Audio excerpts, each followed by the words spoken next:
Recording in progress.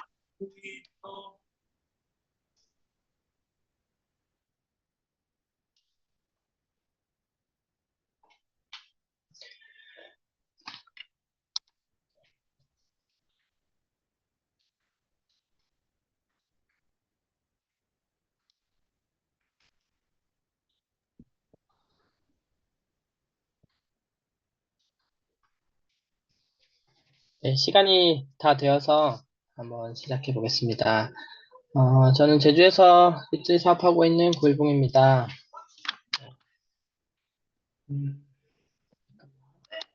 막 단톡방이 바뀌면서 조금 복잡하더라고요.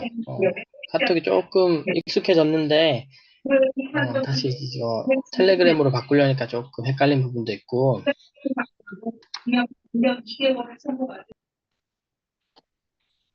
네, 그랬던 것 같습니다.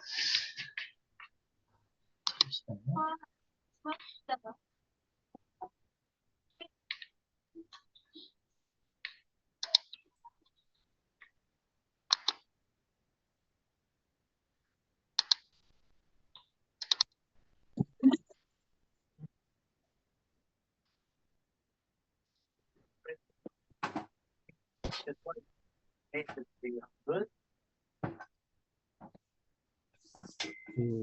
전체 음소거를 한번 하고 갈게요.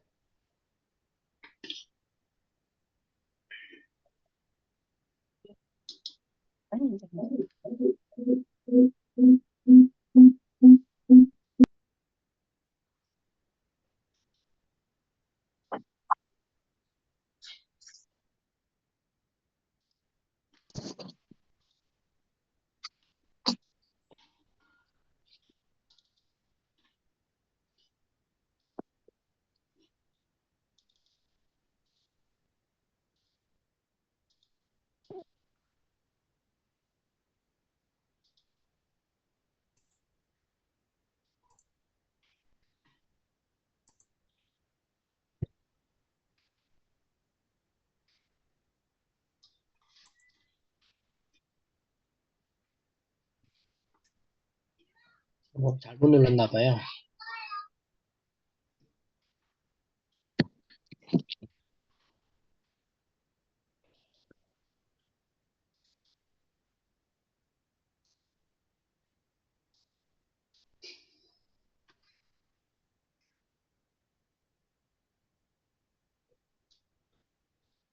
뭐가 안 되세요? 네, 지금 어, 제 화면이 이제 뒤로 숨었는데 못 나가겠네요. 지금 고일봉 아이언님 얼굴만 크게 나오는데요. 네, 공유를 다시 해야 되나? 맞습니다. 네, 이제 PPT 보여요. 네,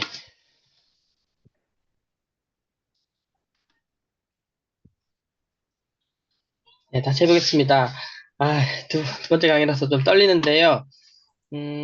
오늘도 제가 지금까지 작년 말쯤에 이 리트를 사업을 시작하고 겪었던 그런 그런 시행착오들의 저에게는 어떻게 보면 재산이 되긴 했는데 이제 지금 시작하시는 분 입장에서는 굳이 그런 시간적인 낭비를 할 필요가 있나 이런 생각을 저는 강하게 갖고 있거든요.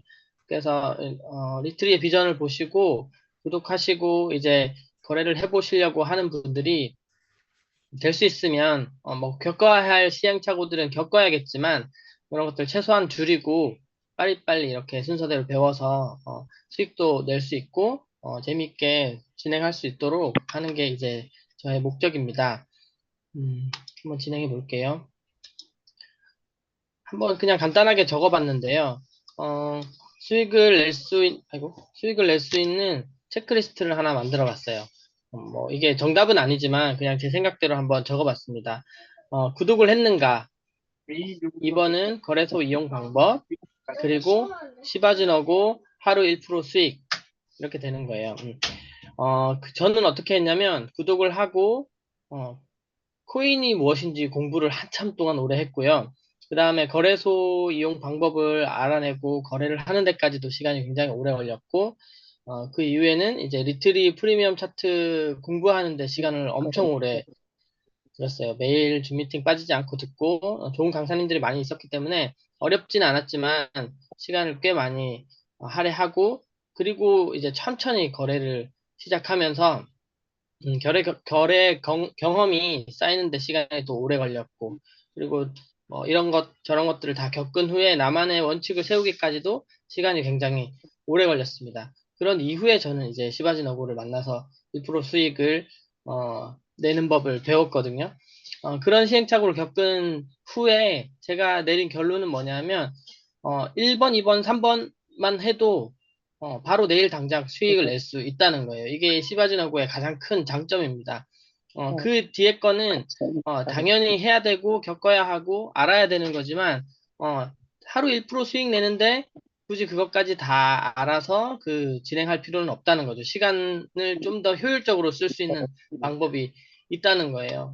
그래서 구독을 하고 기존에 거래를 하셨던 분 같은 경우에는 2번을 그냥 뛰어넘을 수 있겠죠.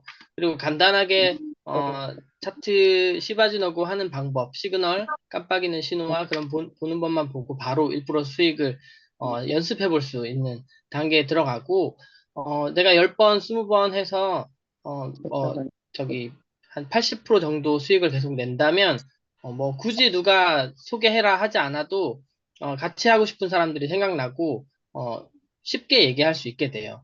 쉽게 얘기할 수 있게 되고, 몇 명이서 모여서 같이 이렇게 또 다시 1% 수익을 내고 하면, 프리미엄 차트를 공부하거나, 경험을 쌓아서 서로 이제 이야기를 나누거나, 투자 원칙 같은 것들도 같이 공부하면서 좀 더 효율적으로 사업이 진행될 수 있는 거라고 생각합니다. 근데 문제는 이제 구독하고 2번에서 사실 저같이 거래소를 이용해보지 않았거나, 코인이 무엇인지 잘 모르거나, 아니면 뭐, 주식이나 이런 거래도 해보지 않은 사람이라면, 2번을 이렇게 넘어가기가 조금 걸림돌이 많이 있을 수 있어요. 그런 부분들을 조금 해소할 수 있는 시간이 됐으면 합니다. 이 부분은 넘고요. 가장 먼저 알아야 할 것은 우리가 쓰고 있는 화폐의 한계점에 대해서 알아야 된다고 생각했어요. 저도 이걸 몰랐고, 그냥 막연하게 열심히 살고, 부지런히 살면, 잘 사는 거 아니냐. 뭐, 이런 생각들. 그리고, 누구보다 뭐, 일이 두렵지 않고, 뭐, 다 해낼 수 있고, 뭐, 이런 자신감으로 살았던 것 같아요. 근데, 이 이야기를 듣고는, 조금 좀 더 이렇게 효율적으로 살 수 있었구나. 돈에 대해서 내가 좀 더 알았더라면, 그런 생각을 했었어요. 간단하게 다시 한번 얘기를 해본다면, 이거는 자본주의라는 다큐에 나와 있는 짤막한 이야기입니다. 우리가 쓰고 있는 화폐, 국가에서 발행하는 화폐의 한계점을 간단하게 설명해 볼게요. 이 섬은 고립된 섬이라고 가정을 하고, 이 섬 안에는 딱 A, B, C 세 사람만 살고 있습니다. A는 은행가고요. 이 은행가는 은행에서 딱 이 섬에 10,000원짜리 한 장만 발행을 했다고 가정을 해볼게요. 그 발행한 이제 10,000원을 B라는 사람에게 5%의 이율로 대출을 해줍니다. B는 이제 이 10,000원을 가지고 돈을 벌어서 이자를 갚고 생활을 해야겠다 생각하고 10,000원을 C에게 주고 C에게 보트를 하나 샀다고 가정을 해볼게요. 그래서 열심히 물고기를 잡아서 돈을 벌면 이 B는 A 은행에게 1,500원을 갚을 수 있을까요? 갚을 수가 없어요. 왜냐하면 이 섬에는 애초에 10,000원짜리 한 장만 발행했기 때문에 500원이라는 돈 자체가 존재하지 않죠. 그죠? 그래서 이 500원을 갚을 수 있는 하나의 방법은 이 A라는 은행이 다시 500원을 발행해서 다른 사람에게 대출해줘야 되고 그 500원을 B가 또 열심히 일해서 그 사람에게서 벌어야만 1,500원을 갚을 수 있습니다. 그렇다면은 이 D는요. D가 빌린 500원은 D는 또 돈을 벌어서 500원의 5%를 이자를 A에게 갚을 수 있을까요? 마찬가지 갚을 수가 없습니다. 왜냐하면 1,500원이라는 돈만 발행이 되어 있고 그 이외의 돈은 아직 발행하지 않았기 때문이죠. 이렇게 이 자본주의는 빚, 돈을 만들어서 계속 팽창시켜서 빚을 갚는 시스템이었던 거예요, 결국은. 그렇기 때문에 계속 결과적으로 우리가 빚에 눌린다는 얘기가 아니라 화폐가 자본주의가 계속 유지되려면 화폐가 계속 발행돼야만 하는 시스템이라는 거죠. 그래서 화폐가 늘어날 수밖에 없는 시스템을 갖고 있는 겁니다. 그래서 저희가 뭐 흔히 얘기하는 집값이 뭐 1억 몇천 원이었는데 몇 억이 되었다. 뭐 몇천만 원짜리가 몇 억이 되었다. 몇십억이 되었다. 이렇게 얘기하는 게 단순히 저도 생각하기에 집값이 집의 값어치가 많이 올랐구나 라고 받아들였는데 그렇지 않고 그 사이에 똑같은 값어치의 집을 살려면 더 많은 돈을 지불해야 됐다는 거죠. 그만큼 돈의 값어치가 떨어지고 있다는 거예요. 이게 가장 알아야 할, 그 뭐 여러 가지 내용들을 알면 좋지만 가장 기본적으로 알아야 될 내용이라고 생각합니다. 그래서 저희가 돈을 벌 때 고모님이 항상 얘기한 것처럼 디플레이션 화폐, 인플레이션 화폐에서는 한계가 있다는 거죠. 인플레이션 세상에서는 항상 가치가 떨어지고 있기 때문에 저희가 더 많은 돈 벌고 있는 것 같지만 더 많이 능력을 올려서 더 많은 돈을 벌어봐야 돈의 값어치가 그거보다 더 빠른 속도로 떨어진다는 거죠. 그래서 저희가 삶이 더 팍팍해질 수밖에 없다는 한계를 제가 이 다큐멘터리를 보고 알았습니다. 그래서 처음 하시는 분도 이 자본주의 화폐의 한계를 알고 그렇기 때문에 우리가 이 디플레이션 세상에서 코인이라는 디플레이션 화폐에서 우리가 그것을 어, 해칭할 수 있는 그런 기회가 있다는 것을 이제 알아야 된다고 생각합니다. 그래서 이 다큐의 핵심은 다시 말씀드리면 통화량은 팽창할 수밖에 없고 자본주의에서 가치가 떨어질 수밖에 없다는 겁니다. 자, 이건 은행에서 은행이 또 대출을 해주고 했을 때 얼마나 팽창하는지를 보여주는 건데요. 결론이 났으니까 넘어가겠습니다. 그리고 이제 거래소를 이제 제가 썼던 두 번째 체크리스트에서 이제 거래소를 이용하는 방법. 물론 거래소를 설치하고 은행에 계좌를 만들고 계좌를 연결하고 입금하고 이런 기술적인 것들은 사실 조금만 노력하거나 주위에서 쉽게 도움을 받아서 해결할 수 있는 문제인 것 같아요. 하루나 이틀 정도 아니면 은행에 따라서 좀 기간을 두는 경우도 있긴 하지만 그런 것들은 어렵지 않게 할 수 있습니다. 문제는 그 막상 거래를 하려고 했을 때 이 차트를 이해하는 게 좀 어려운 것 같아요. 어떻게 보면 그 그래프, 그 캔들 그래프 자체가 좀 어렵게 다가올 수도 있고, 매매하는 어떤 금액이 어떻게 거래되는지 이런 개념 자체가 저도 없었던 것 같아요. 근데 처음에 제가 그래프를 모르는 사람은 아니지만 이 거래소의 그래프 캔들 차트를 봤을 때 탁 와닿지 않았고, 저희도 그런 경우가 많을 거예요. 그 고야 라인에서 진입하세요. 고야 라인에서 사세요라고 했을 때, 어, 잠깐만요.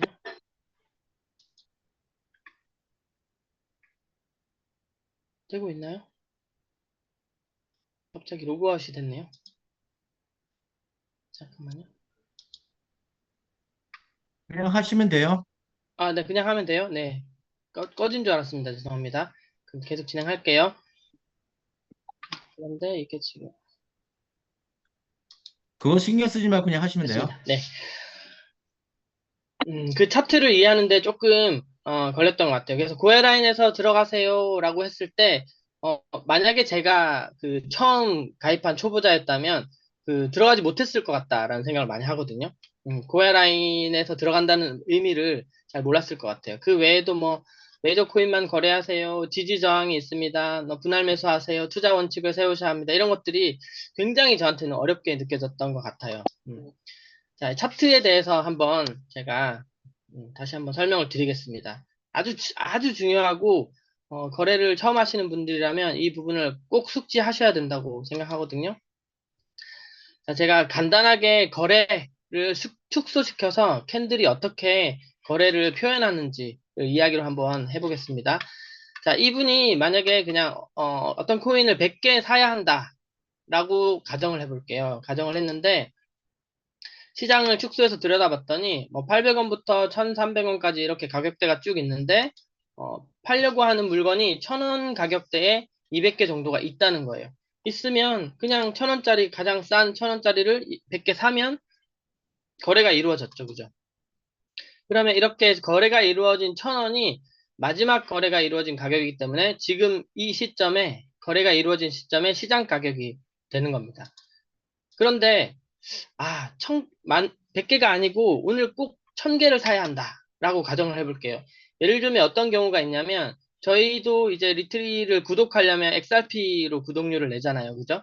그러면 사실 우리가 트레이딩 할 때는 가격의 오름세와 내림세와 진입 타점을 보고 이런 것들을 많이 보지만 지금 당장 오늘 리플로 구독료를 내야 한다.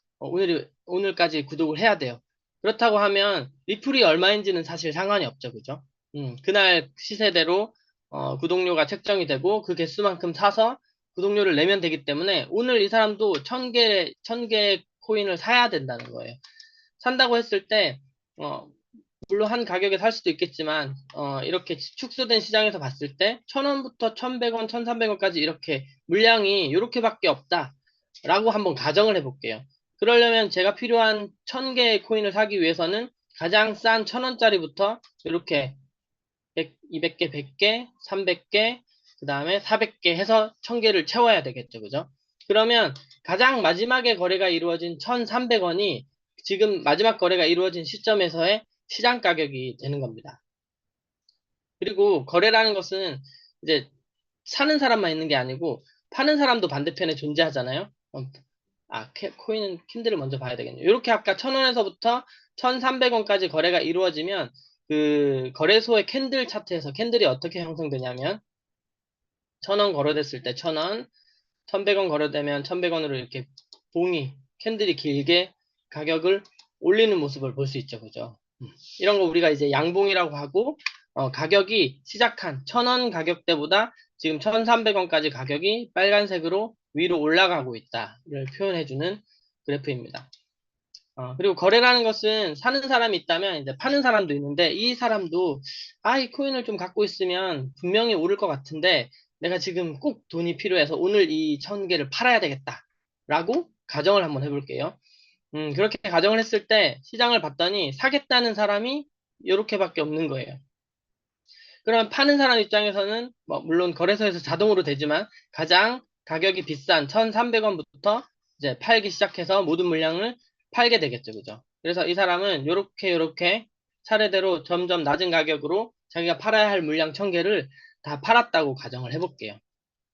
그러면 가장 마지막에 거래가 이루어진 700원이 이제 그 당시 거래가 이루어진 당시에 시장가가 되고 이때 캔들은 어떻게 변하게 되냐면 이렇게 낮은 가격으로 거래가 되면서 시장가가 아래로 내려가는 현상이 일어나는 거죠. 자, 여기에서 여러 가지를 알 수 있는데 첫 번째는 아까 거래가 시작한 1000원이 캔들의 시작가였죠. 이 시간에 시작하는 거래 가격이 1000원이었는데 올라갈 때는 1000원보다 시장 가격이 올라갈 때는 빨간색 이제 양봉을 형성하고 그 다음에 1300원까지 갔다가 다시 내려왔을 때 이 생기는 꼬리는 그 가격이 거기까지 갔다 왔다는 흔적인 거예요. 흔적. 그래서 꼬리를 우리가 잘 보고 있으면 이 시간대 가격이 저기까지 올라갔다가 지금은 내려왔구나. 이렇게 한 번에 알 수 있게 되는 거죠. 그리고 그 전에 시작했던 1000원보다 이제 가격이 700원까지 내려오면 그 시간 거래가 시작된 가격 1000원보다 지금 아래로 시장가가 떨어졌기 때문에 색깔이 이제 음봉으로 바뀌면서 밑으로 이렇게 내려오는 현상이 되는 거죠. 그래서 캔들 하나가 1시간 동안의 거래의 어떤 움직임을 이렇게 흔적을 나타내 준다. 그리고 지금의 가격이 어디인지도 알려주고 전 시간보다 올랐는지 내렸는지 이런 것들을 동시에 나타내 준다고 생각하면 돼요. 그리고 다음 시간 되어서 이제 음봉으로 끝났으니까 가장 아래가 이제 시장가가 되죠. 이 시장가에서 만약 거래가 이런 식으로 다시 올라서 거래가 되었다면 다음 시간에는 시작가인 700원보다 올라간 1300원까지 이렇게 양봉이 형성된다는 거예요. 그래서 우리가 그 고야 라인에서 진입해야 합니다라고 했을 때 고야 라인, 핑크 라인이 가지고 있는 가격대가 이제 조금씩 변하지만 그 가격에 이 캔들의 양봉일 경우에는 윗부분 그리고 음봉일 경우에는 아랫부분이 움직이면서 닿아야만 그 가격하고 일치돼야만 그 가격에서 고야 라인에서 저희가 진입할 살 수 있다는 거죠. 포지션을 생성할 수 있다는 거죠. 이렇게 해서 캔들을 정확히 지금 캔들을 보고 지금의 현재 가격이 어디인지를 정확히 알 수 있는 게 굉장히 중요한 것 같습니다. 그러니까 뭐 너무 기본적이라서 다른 분들은 다 아시겠지만 처음 시작하는 분들은 이게 중요한 것 같습니다. 그리고 거래소에 따라서 캔들의 색깔이 조금 다를 수 있죠, 그죠? 이거는 설정하면 바꿀 수는 있지만 기본적으로 업비트는 제가 이제 차트 만든 것처럼 이제 양봉이 빨간색, 음봉이 파란색이고요. 바이낸스는 이렇게 양봉이 초록, 음봉이 빨간색으로 이제 이루어졌다는 것도 참고해서 헷갈리지 않았으면 좋겠습니다. 그러니까 제가 내린 결론은 차트는 세력이 그리는 그림이 맞는데 어떻게 그리냐면 막대한 자금으로 거래를 일으켜서 그리는 그림이다. 이렇게 해야 되는 거예요. 차트를 아무리 세력들이 이제 그리려고 해도 그냥 막 이렇게 컴퓨터로 찍찍 그리는 것이 아니고 거래가 일어나야만 그 가격대에 거래를 일으켜야만 캔들을 그 가격까지 길게 늘리거나 밑으로 내리거나 할 수 있다는 거죠. 그래서 그 캔들이 거래가 일어나고 있구나 지금. 많이 움직인다면 거래가 많이 일어나고 있구나. 어, 막 음봉이나 양봉이 길게 이렇게 쭉쭉 가는 거는 그만큼 가격대를 뛰어넘어서 지금 거래가 많이 일어나고 있구나. 이렇게 이제 이해를 해주셔야 됩니다. 그 다음에는 이제 지지와 저항인데요. 저희 같은 경우 5번이죠. 5번 그 프리미엄 차트 기능을 누르면 지지와 저항선이 나오는데 이제 바이와 셀 선이라고도 얘기하게 하죠. 이거는 간단하게 생각하면 이런 것입니다. 아까 이제 거래의 그 그림을 봤기 때문에 이게 이해가 되실 텐데 만약에 아래에 이렇게 바이선이 하나가 있다면 이 바이선은 이 가격까지 내려오면 사야지 하는 구매할 수 있는 어떤 물량이 여기서 기다리고 있다는 거예요. 그렇다면 누군가가 쭉쭉쭉 팔아서 이렇게 가격을 내리다가도 이 바이선에 닿으면 여기 가격에 왔을 때 살려고 하는 사람들이 엄청나게 매수할 수 있기 때문에 이렇게 캔들은 어떤 모양 아까 방금 보여드린 것처럼 쭉 내려오는 것처럼 하지만 바이선에 딱 닿았을 때 지지선에 닿았을 때 매수 세력이 들어오면서 꼬리를 만들면서 다시 이렇게 반등하는 올라가는 모습을 볼 수 있다는 거죠. 이런 역할을 하는 게 이제 지지선이다. 반대로 저항선은 반대로 생각하시면 돼요. 위에 이제 빨간 셀선을 이제 저항선이라고 보시면 되는데 이 가격까지 올라오면 내가 익절이거나 본절이기 때문에 내가 팔아야 되겠다. 지금까지 막 너무 가격이 내려가서 손해보고 있던 사람들은 이제 이 정도는 본절이니까 더 이상 마음 졸이지 말고 팔아야겠다. 뭐 이런 사람들도 있을 수 있겠죠. 이런 어떤 팔아야겠다는 세력들이 이 가격대에 지금 몰려 있다는 거죠. 몰려 있을 경우에 캔들이 이렇게 상승을 하다가 마찬가지 저항선을 닿으면 반대로 이렇게 숨겨져 내려오는 현상. 그럼 거래가 다시 반대로 저 낮은 가격으로 일어난다는 거죠. 그죠? 팔려는 사람들 때문에. 이렇게 이해하시면 됩니다. 그러면, 시바지너고에서는 지지저항을 우리가 쓰고 있지 않지만, 나중에 지지저항선도 활용해서 트레이딩을 할 수 있는 방법이 당연히 있겠죠. 그죠? 자, 그런데 하나 주의해야 할 것은 아주 많은 양을 매수나 매도할 수 있는 세력이라면, 지지저항선이 콘크리트 벽처럼 딱 캔들을 막아주지는 않는다는 거예요. 그거는 이제 양적인 싸움에 불과하고 거기에 당연히 매도하려는 세력, 매수하는 세력이 많이 기다리고 있어서 매도가 일어날 수 있지만 지금 팔거나 사거나 하는 것들이 훨씬 양이 많다면 저희도 이번에 뭐 로켓을 쏘거나 이런 경우에는 바이선이나 셀선이 쭉쭉쭉쭉쭉쭉 밀려서 내려오는 걸 많이 목격하잖아요. 그죠?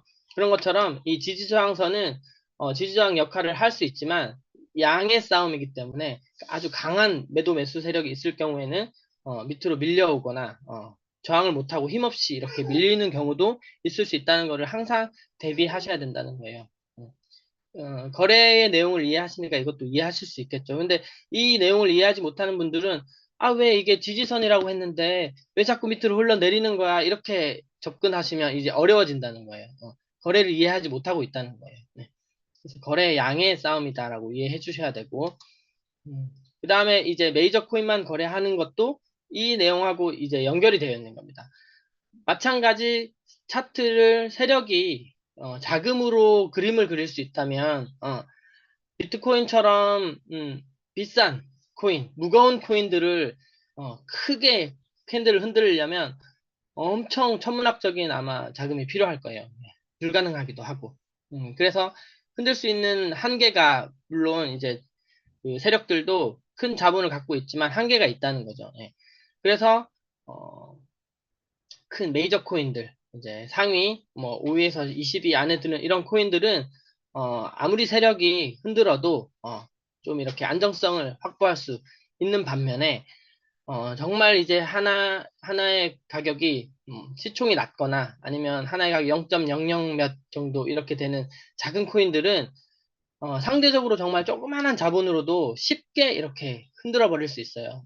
그리고 실제로도 그렇게 흔들리는 경우를 많이 보실 수 있을 거예요. 그래서 처음 투자하시는 분들은 비트코인이나 이더리움처럼 이렇게 큰 코인들을 보면 뭐 장대가 많이 올라간 것 같은데 몇 프로 안 됐어요. 이런 느낌을 받을 수 있어요. 그래서 뭔가 수익이 좀 더 부족한 것 같고 그런 느낌 때문에 이제 알트코인으로 눈을 많이 돌리는 경우도 많거든요. 저도 이제 그런 생각의 흐름을 따라서 알트코인의 거래를 막 주로 하고 했었는데 결국 많은 수익을 줄 수 있다는 것은 많은 손실을 줄 수 있다는 것과 똑같은 거예요. 똑같은 거고 이게 그 세력이 흔든다는 관점으로 봤을 때 얼마든지 저의 그 포지션을 청산시키거나 이럴 수 있는 가능성이 훨씬 크기 때문에 안전한 메이저 코인만 거래하는 게 이제 맞다는 겁니다.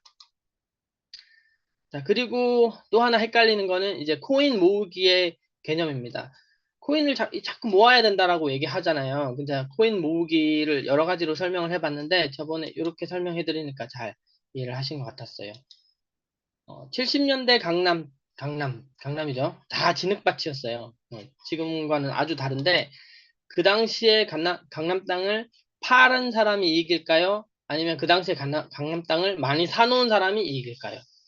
예, 이렇게 하면 이제 대답을 할 수 있죠. 그죠? 그 당시에만 해도 아마 판 사람들도 굉장히 큰 돈을 만졌을 거예요. 진흙밭이고 쓸모도 없는 땅인데, 아, 나라에서 이거 개발한다고 막 엄청 큰 돈으로 사줬어 해서 막 이렇게 했을 수도 있어요. 그죠? 그렇지만 지금 지난 시점에서 봤을 때 그 당시에 땅을 팔 것이 아니고 많이 사놨어야지. 그죠?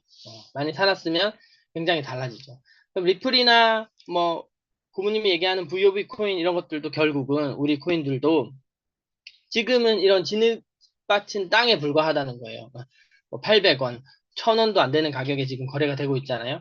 그렇지만 이제 미래를 보는 이런 코인의 미래를 아는 사람들은 이제 리플 코인이나 비트코인이나 뭐 이더리움 이런 코인들이 얼마나 강한 땅 이상으로 값어치가 있어질 거라는 것을 이제 알고 있기 때문에 그것을 모아가야 된다는 거예요. 이거를 어떻게 이해하시면 되냐면 보통 거래를 처음 하시는 분들은 자기가 통장에서 넣었던 어떤 시드 금액으로 일정한 코인에 투자를 하고 자기가 샀던 금액보다 더 높은 가격에 입절해서 수익이 났어요. 그러면 이제 거래가 끝났다고 보통 생각하고 거래가 끝난 게 맞죠, 그죠? 그것도 좋은 거래이기도 하고 입절을 했기 때문에 맞는 거래이긴 합니다. 근데 코인 모으기의 관점으로 본다면 어떻게 생각하셔야 되냐면 내가 코인을 일정한 개수를 갖고 있는데 지금 코인이 내린다는 S 신호가 떴어요.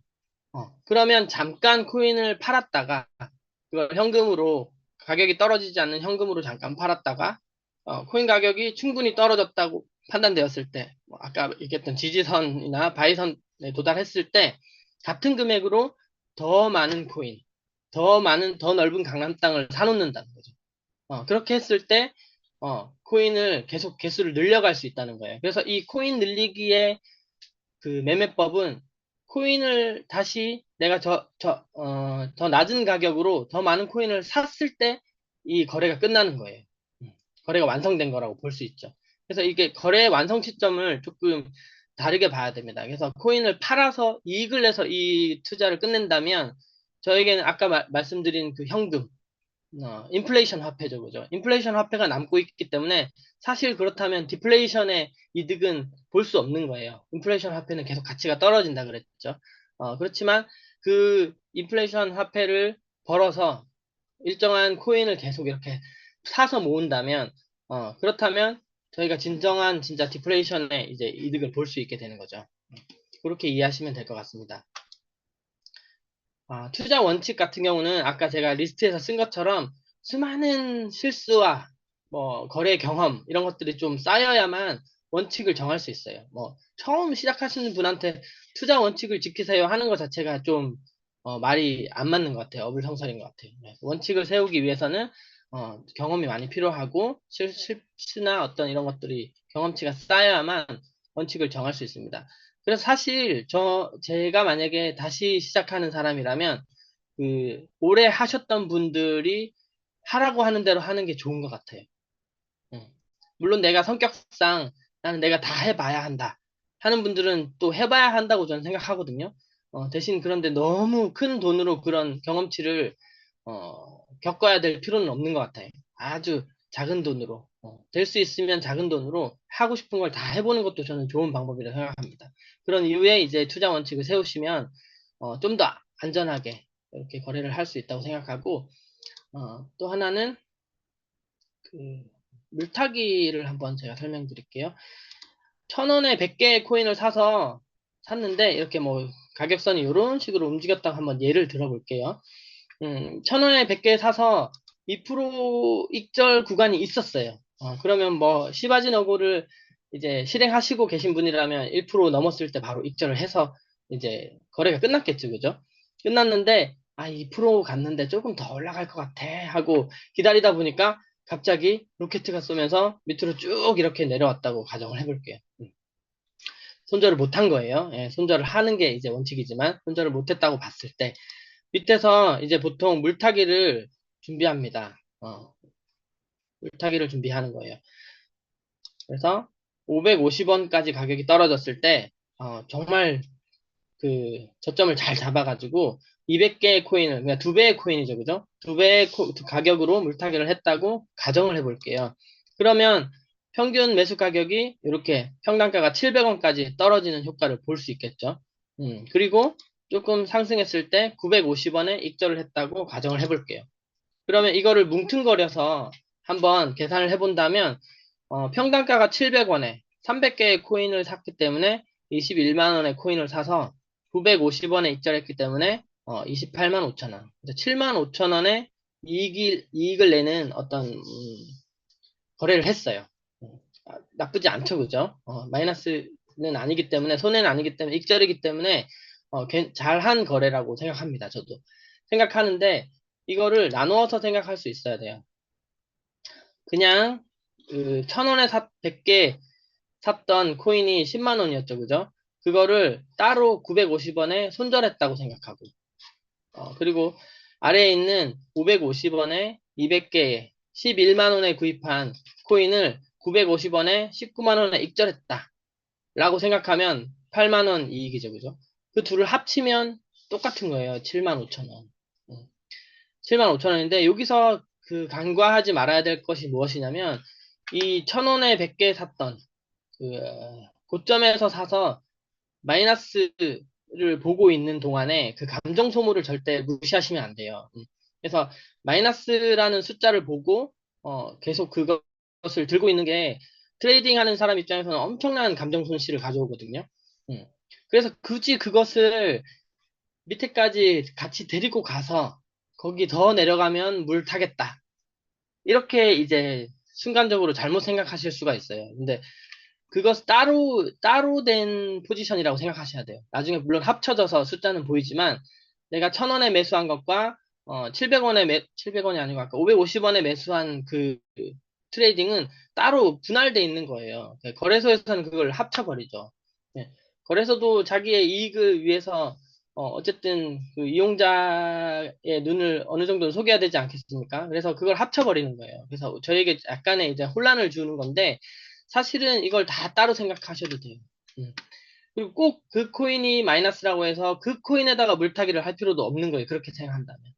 내가 똑같은 2배의 돈 시드가 있다면 이 코인보다 다른 코인이 좀 더 상승률이 좋고 신호가 확실하다면 그 코인에 그냥 투자하셔서 그걸로 수익을 보고 손해를 이제 커버하는 게 오히려 더 현명하다는 거죠. 굳이 지금 마이너스 있는 코인을 해결하지 못하고 더 마이너스가 될 때까지 걔를 데려가면서까지 감정 소비를 할 필요가 없다는 거예요. 이게 전달이 잘 될지는 모르겠는데 이런 것들도 한번 깊게 생각해 볼 필요가 있는 것 같습니다. 그, 일단은, 네.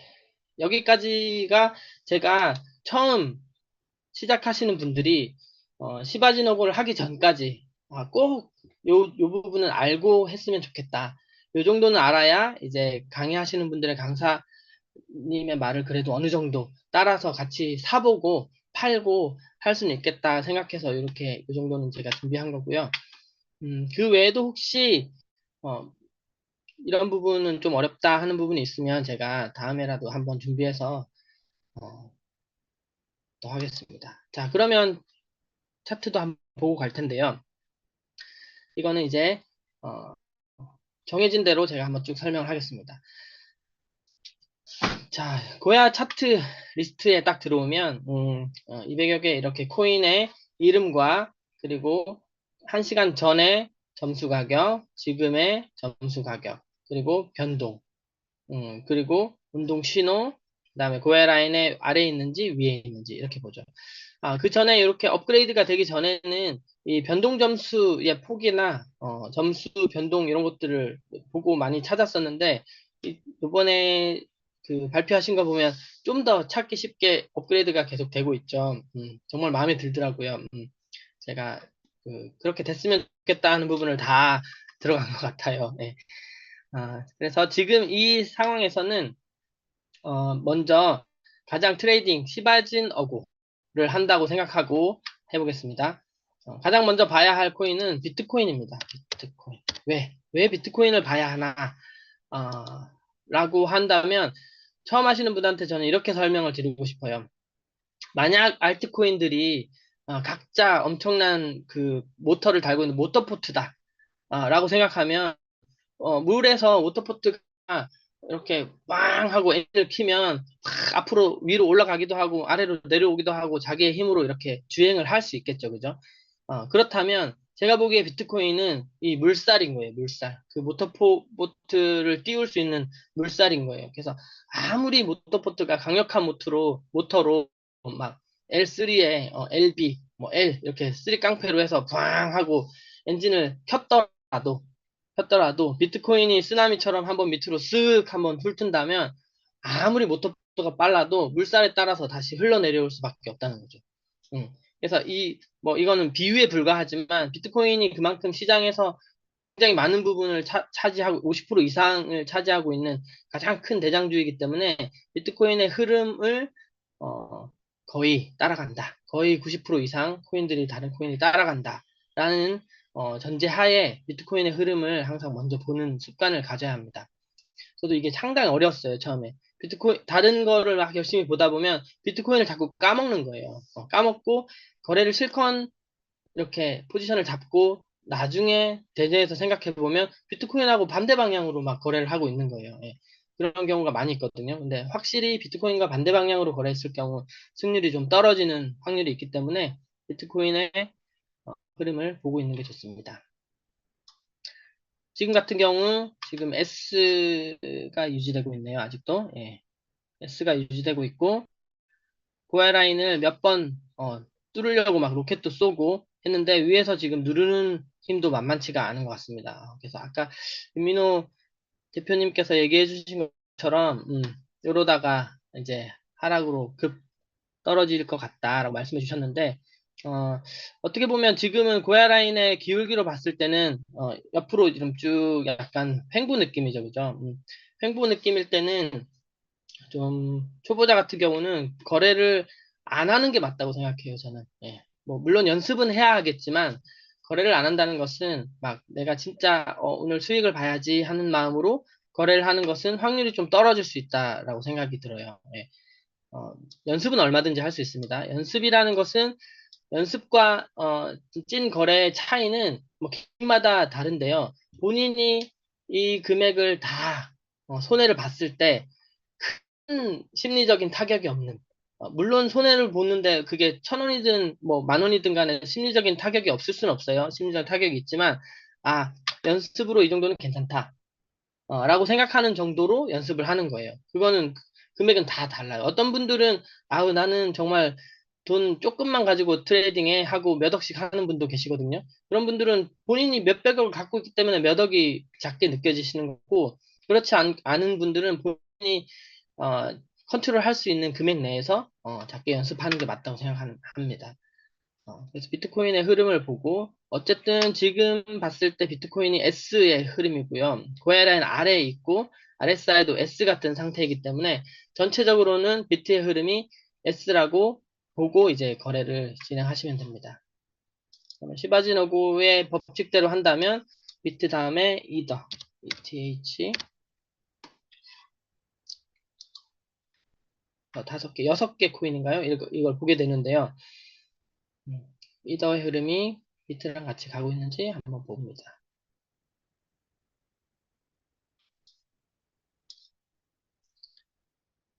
이더는 지금 L3가 유지 중이네요. 그렇다면 비트하고는 신호적으로는 지금 반대라고 볼 수 있어요. 반대라고 볼 수 있으면 패스 하시고요. 그 다음에 ETC도 봤던 거예요. 이더리움 클래식은 요즘에 제가 잘 안 들여다봤는데요.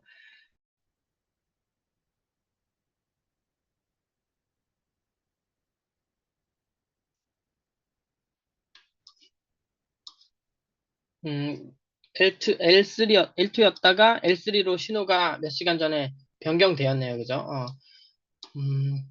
기울기가 지금 비트도 약간 횡보고 지금 이더리움 클래식도 약간 횡보라서 조금 애매한 느낌이 있긴 있어요. 그리고 거는 붙어 있고 저 만약에 연습이라면 고야 라인 진입 밑으로 1% 이렇게 이제 생각해 볼 수 있겠죠. 지금 고야 라인을 딱 맞고 움직이고 있는 중이네요.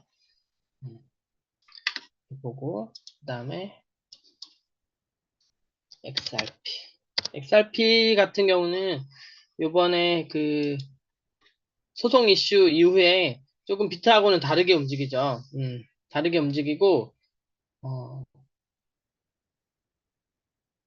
다른 힘이 조금 작용한다는 느낌을 받고 있어요. 근데 SRP는 제가 긴 경험은 아니지만 꾸준히 이 차트를 봤을 때 조금 달라요. SRP는. 뭔가 이렇게 좀 누르는 힘이 있다는 느낌을 많이 받거든요. 그래서 사람들이 리토속 하는 이유가 다른 것들만큼 크게 올라주지 않거나 많이 움직이지 않거나 이런 경향을 보이거든요. 소리가 약간 이 컨트롤하는 힘이 계속 있는 듯한 끊기네요. 느낌을 받아요. 지금 스코어 차트가 많이 쳐져 있고 L2가 뜨긴 떴네요. 이것도 L2가 떴는데 네, 시원하게 올라가지고 있지 않고 이것도 횡보라고 보실 수 있어요.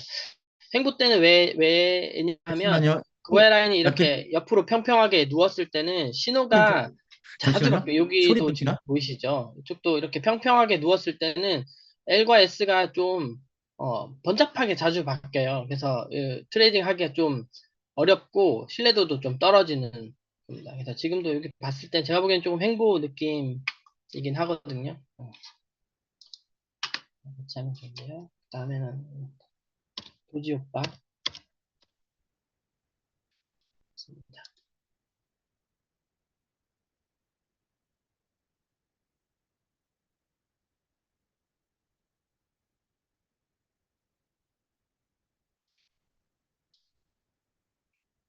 도지는 2시간, 3시간, 2시간 전에 S가 떠 있고, 마찬가지 고야 라인에 지금 맞고 잠깐 떨어졌네요. 그죠?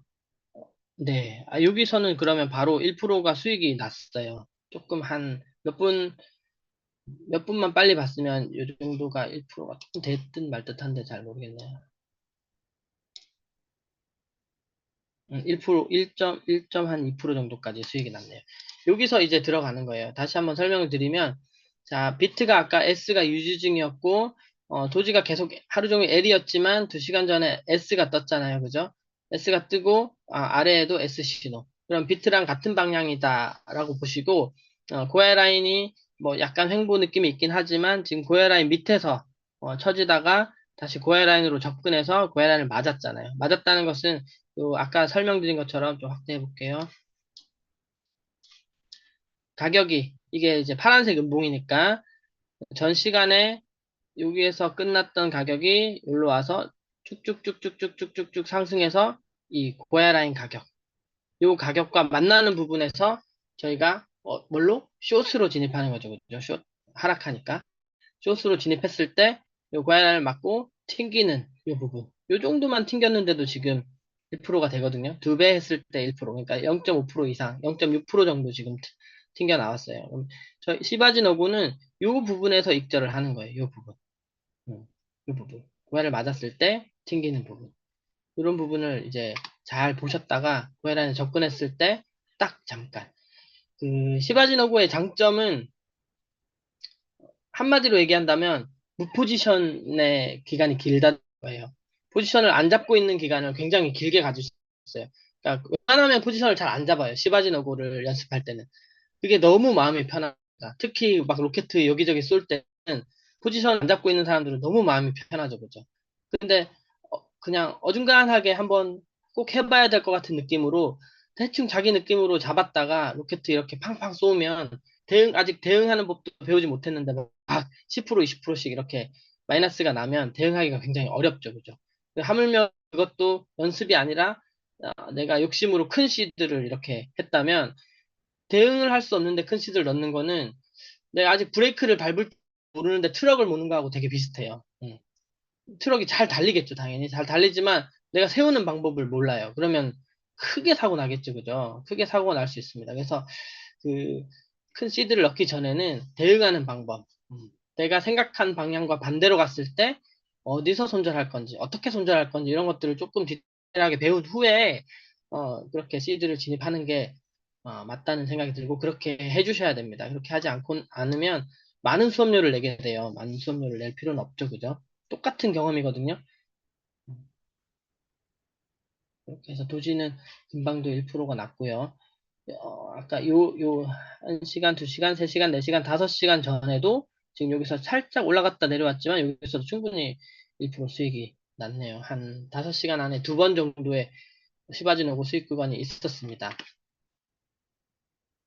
저도 봤으면 했을 텐데 못 봤어요. 아깝네요. 그리고 빠진 코인이 있나요? 이 정도 보는 것 같은데. 도지, 이더리움, 비트코인, 리플. 솔라나. 솔라나를 안 봤구나. 솔라나. 솔라나 언니가 또 섭섭할 뻔했네요. S의 L. 이것도 고야라인에 거의 왔을 것 같은데요.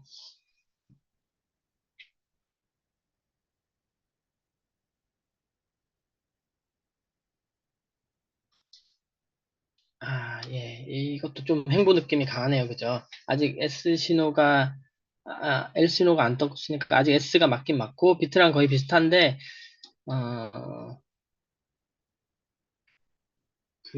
보세요. S가 떴는데도 고야 라인을 막 이렇게 좀 넘나들어요.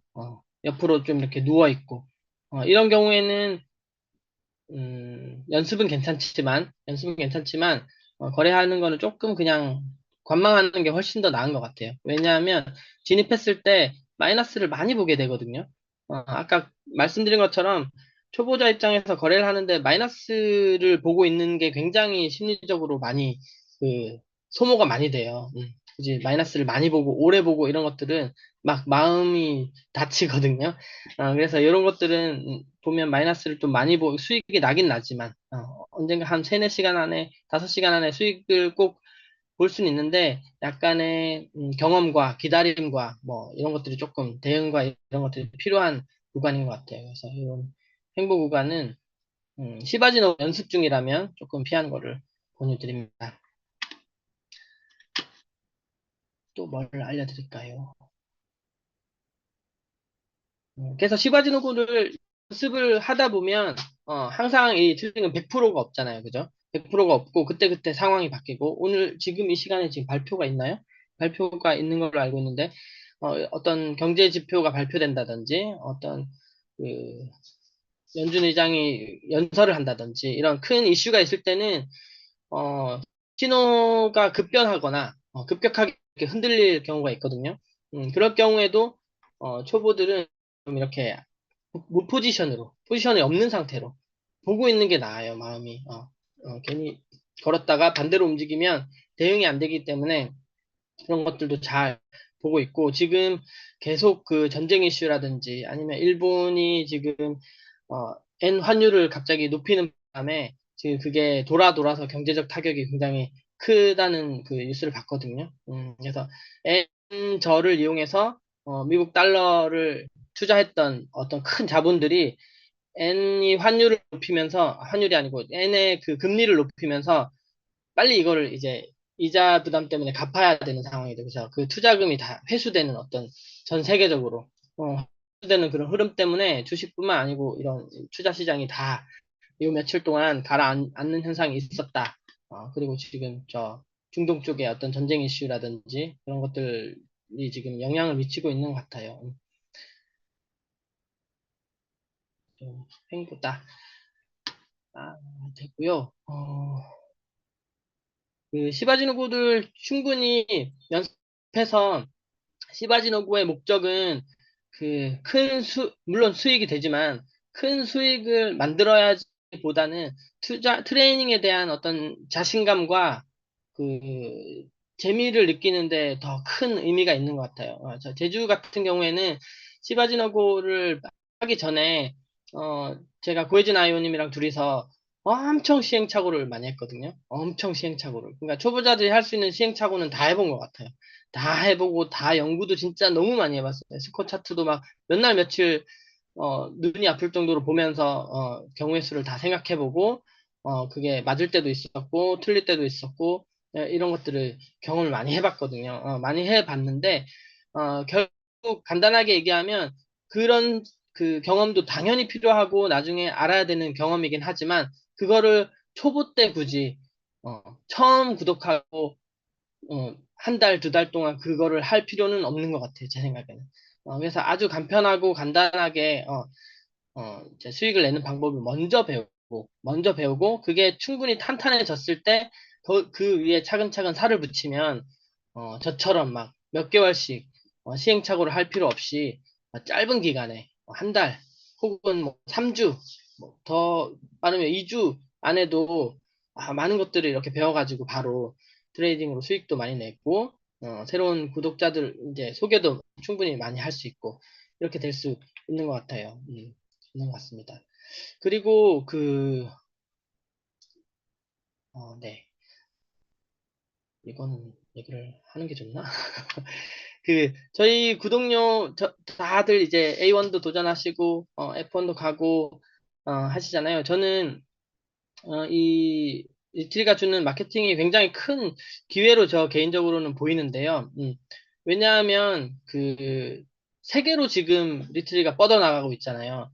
뻗어나가고 있는데, 만약에 그 세계, 지금부터 구독하게 될 그 많은 세계 사람들의 구독료의 일부를, 제가 만약에, 조금씩 공유할 수 있다면 엄청난 수입이 되겠죠. 그게 이제, 한 3년 정도밖에 남지 않았다는 얘기잖아요. 그렇기 때문에 사실 묻지도 따지지도 말고 지금은 사실 이렇게 많은 분들에게 좀 알려서 그거를 쟁취해야 되는 기간이 맞는 것 같아요. 이거를 알아들으실지 잘 모르겠는데 저는 개인적으로 그렇게 생각하고 있습니다. 네. 제가 준비한 거는 요 정도까지고요.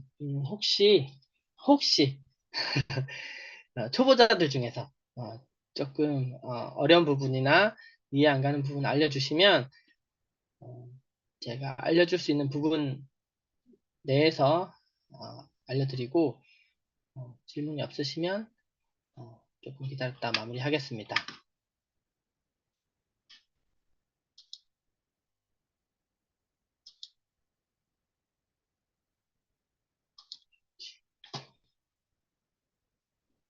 제가 음소거를 막아놨는데, 그래요? 지금 네. 음소거 풀었으니까, 그, 마이크 켜고 말씀해 주시면 돼요. 유민호 대표님 체한 건 괜찮으세요? 네네. 혹시 건강하시구나. 네. 내장들이 튼튼해가지고. 제가 아까는 따라갈 수가 없어요. 마이크를 제가 다 끊어가지고 질문을 못했을 네네. 것 같은데, 지금 제가 마이크 다 풀 수 있도록 허용을 했으니까, 혹시 질문 있으시면, 네. 저는 개인적으로 질문이 좀 있어요. 그래요. 네. 네. 어, 설명을 왜 이렇게 잘하세요? 제가 따라갈 수 없는 부분인데, 진짜로. 이거는 너무, 혹시 직업이 어떻게 되세요? 저 학원에서 애들 가르치고 있어요. 예, 가르치는데 특화돼 있어가지고 예, 아니, 어떻게 저도 하면 뭐 잘 몰랐던 건 아닌데, 알아들을까가 제 관심사입니다. 예, 네, 맞습니다. 제가 몰라서 질문 드린 건 아니고, 많은 분들이 모르고 계시니까 한번 또 궁금증이 풀렸을 것 같아가지고, 너무 진짜 이게 쉽게 가르치는 그 능력이 있으신 것 같아요. 정말 감사합니다. 본사에서 한번 뵀으면 좋겠는데, 빨리 학원에서 탈퇴? 탈출. 탈출하셔서, 네, 경제적 은퇴를 빨리 하셔서 서울에서 자주 뵈었으면 좋겠습니다. 네, 그러면은 알겠습니다. 질문이 없으시면, 네, 여기서 마칠까요? 네, 좋습니다. 네, 감사합니다. 감사합니다. 고맙습니다. 어쨌든 마이크 켜시고, 서로 인사 좀 하시면서 함께 오늘 수고하셨습니다. 마무리 지었으면 네, 좋겠습니다. 감사합니다. 수고하셨습니다. 강의 너무 네, 감사합니다. 감사합니다. 네, 너무 잘하셨어요, 진짜. 고맙습니다. 감사합니다. 감사합니다. 제가 안 가진 걸 가졌습니다. 감사합니다. 감사합니다. 수고하셨습니다. 네, 수고하셨습니다. 수고하셨습니다. 고맙습니다. 건강히 계세요. 감사합니다. 부지가 감사합니다. 고야 라인 쪽으로 올라가고 있어요. 네, 네, 맞아요. 부지가. 수고했습니다. 음. 감사합니다.